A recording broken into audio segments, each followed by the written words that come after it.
millions of people have been touched by Dick Van Dyke's enduring talent, perseverance, and charisma for decades. From his remarkable personal journey to his outstanding performances, he has consistently surprised everyone. However, a remarkable event has transpired at this same moment. An unanticipated and monumental incident is forcing the great entertainer to bid farewell. What on earth could cause such a solemn parting? We should examine it more closely. But first, let's take a look at the path that brought us to this turning point before we jump into the big reveal. You know, Dick Van Dyke and his younger brother Jerry were raised in a humble but adoring home. After the birth of their son Dick, his father, a former baseball player and musician, changed careers and is now a salesperson. Their mother is a secretary. The Great Depression exacerbated the difficulty of living conditions. However, his family always made ends meet, even when money was tight. His parents weren't particularly hard on him when it came to things like schoolwork, and they weren't exactly flush with cash either. It was said that Dick's sense of humor was influenced by his parents, who were also quite humorous. Danville, Illinois, the quiet, tight-knit village he called the ideal little American community, was where he spent his childhood. It felt like a place where problems were far away and people were pleasant to one another. Even though Dick got along well with his parents, there's one anecdote from his youth that sticks with him. His mom casually informed him that he was already 18 on his 18th birthday, but the date didn't add up. As it happened, they had been dishonest regarding his birthday. They changed the date because, as his mother stated, he was born prematurely due to problems. As a result of Dick's inquisitiveness, his grandmother spilled the beans. His parents' marriage was predicated on their becoming pregnant. This was a major controversy in the Roaring '20s, and they tried to hide it by changing the date. The news that he was a love kid was unexpected to Dick, but it did not alter his feelings toward his parents or his upbringing. His mom eventually corroborated the claim. Dick dropped out of high school to participate in the Army Air Forces during World War II, not long after learning his actual age. He couldn't wait to help. However, he changed his mind after learning that he could end up as a tailgunner on a B-24 bomber, a role notorious for its high casualty rate and extreme danger.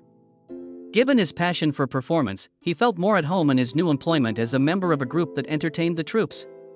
His participation in high school's choir and play club had prepared him well for his new position. I dropped out of high school after the war.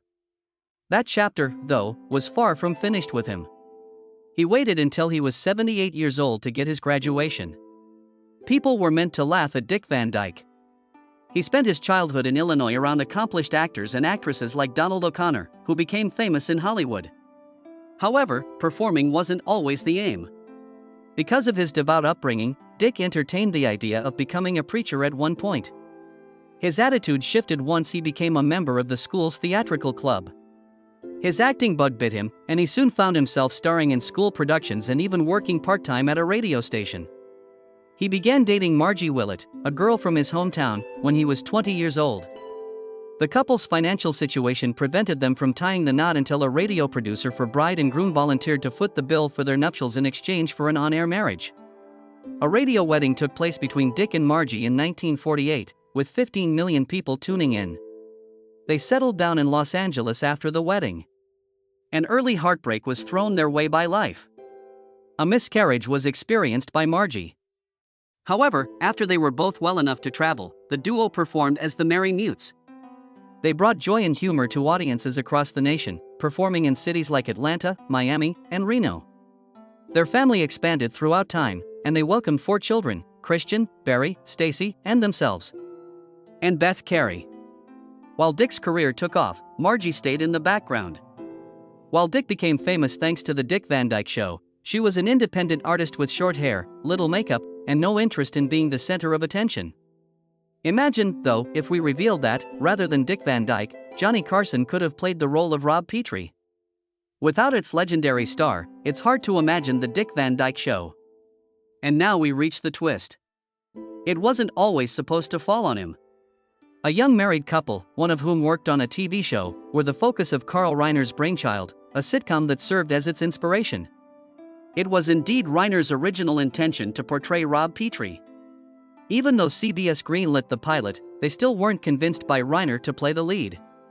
They were excited about the show's potential, but they thought it should use a new director. The network's reluctance to hire Reiner may have been motivated, in part, by his Jewish heritage. In any case, the hunt for a replacement Rob Petrie commenced.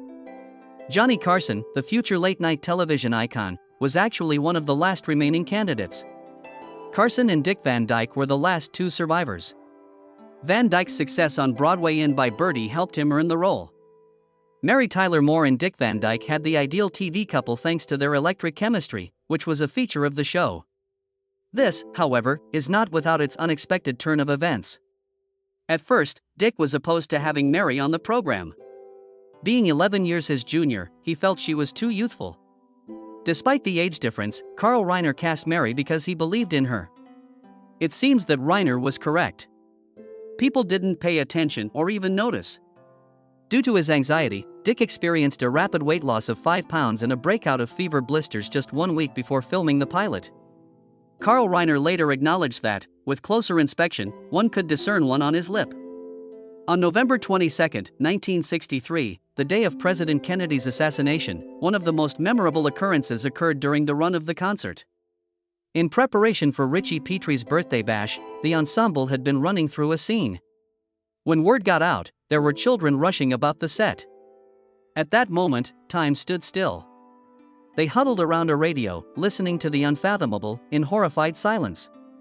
Realizing the gravity of the situation, Carl Reiner sent everyone home early.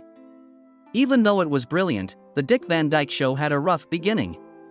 It defied convention, was ahead of its time, clever, humorous, and even daring. However, its largest advertiser, Procter & Gamble, was not on board with the idea. If CBS decided to cancel the show, they vowed to remove their commercials since they loved it so much. CBS relented, rescheduled the show to a more favorable time slot, and the numbers immediately surged.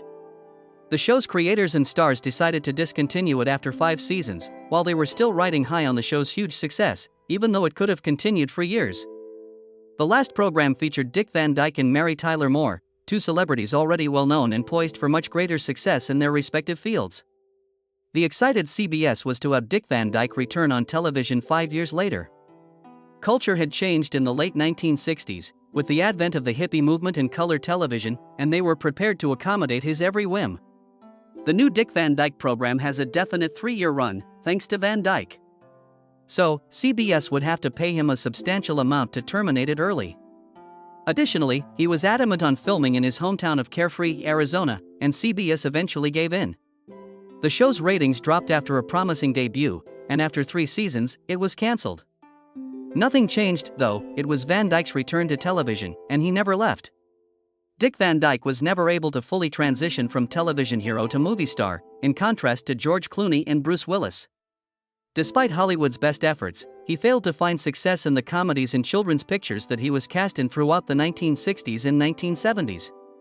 He was in a Buster Keaton-style comedy called Disney's Robin Crusoe USN and a picture about a whole village attempting to quit smoking. His role in the Emmy-winning drama The Morning After was a career highlight. However, Rob Petrie, the charismatic, humorous, and indelible star of the Dick Van Dyke Show, will remain in the hearts of many viewers. Subtly caught between 2 lives, though, was the man behind all that charisma. Although Dick Van Dyke was married to Margie Willett at the time, he started seeing his agent's secretary Michelle Triola in 1975.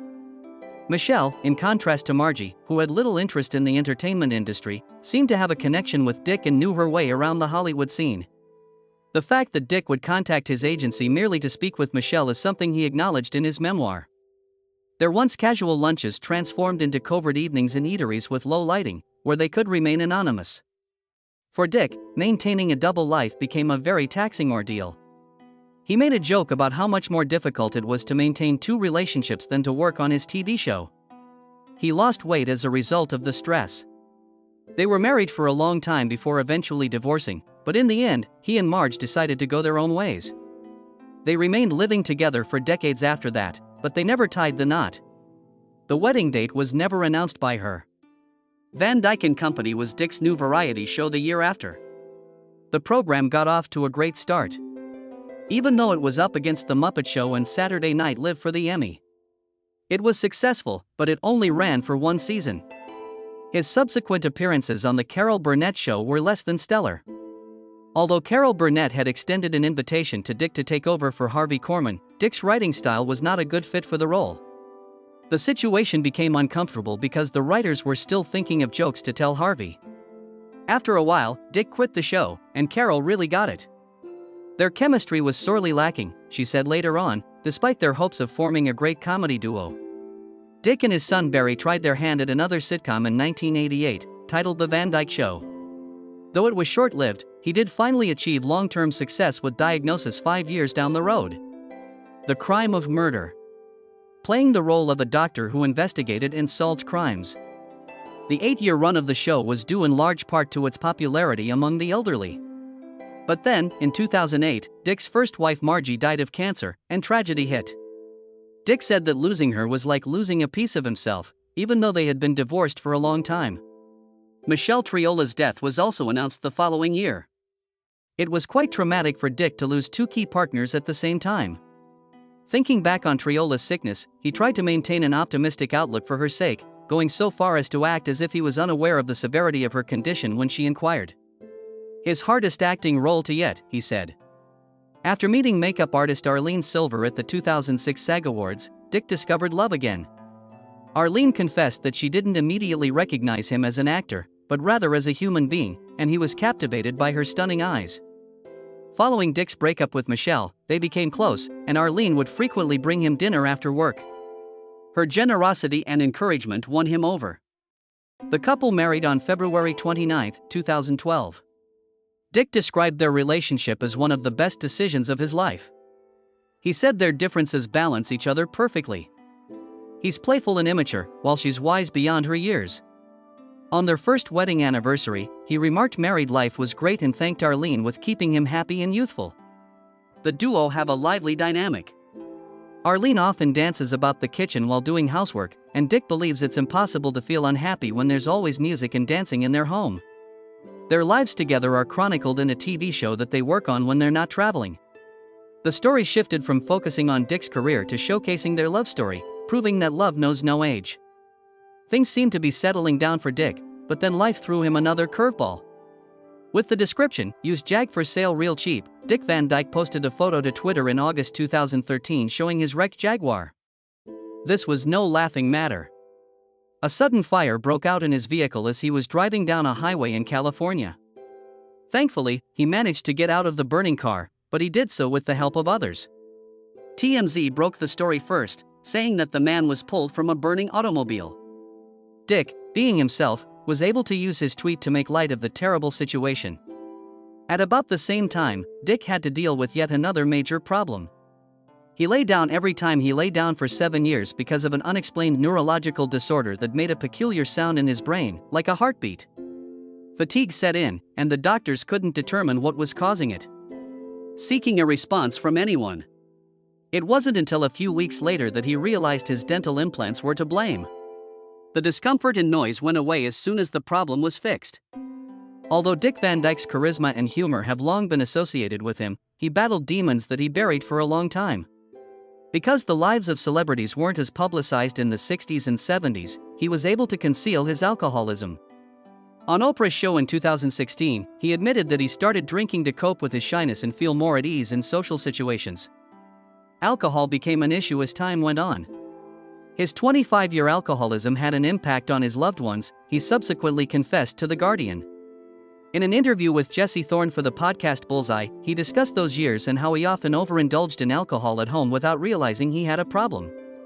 Another obstacle he had to overcome was smoking. He smoked as many as 3 packs of cigarettes a day at one point. He battled this addiction for years, describing it as the worst imaginable. It wasn't until a doctor gave him an X-ray of his lungs and pointed him the early signs of emphysema that he eventually stopped smoking for good. Dick has been frank about how these addictions damaged his mental health. Depression was something he acknowledged, as well as contemplating acts of self-injury. It all changed when he sought treatment at a rehabilitation center and joined Alcoholics Anonymous. He detailed the day that alcohol no longer lifted his spirits but rather made him nauseous. Even though it was difficult, that was the moment he decided to leave. Even though he has been clean and smoke-free for a long time, he still feels the aftereffects of his addiction. His lungs have given him trouble on multiple occasions, including pneumonia and a collapsed lung. Dick Van Dyke overcame these obstacles by sharing his experience and serving as an inspiration to others. By speaking candidly about his issues, he's helped individuals feel less alone in their battles with addiction. He's especially delighted that a recovery center in New York is named after him, recognizing the impact his story has had on so many lives. If you thought Dick Van Dyke would have retired after 60 years in the spotlight, you'd be mistaken. He's still going strong, appearing, acting, and even tap dancing as he approaches his 100th birthday. He looks fantastic for his age. Because it's so much fun, Dick stated in an interview with Today that he doesn't think he'll ever retire. The finest part of his life, he told Larry King, has been becoming older. Being able to sing and dance again brings him great joy, and he enjoys being with his wife.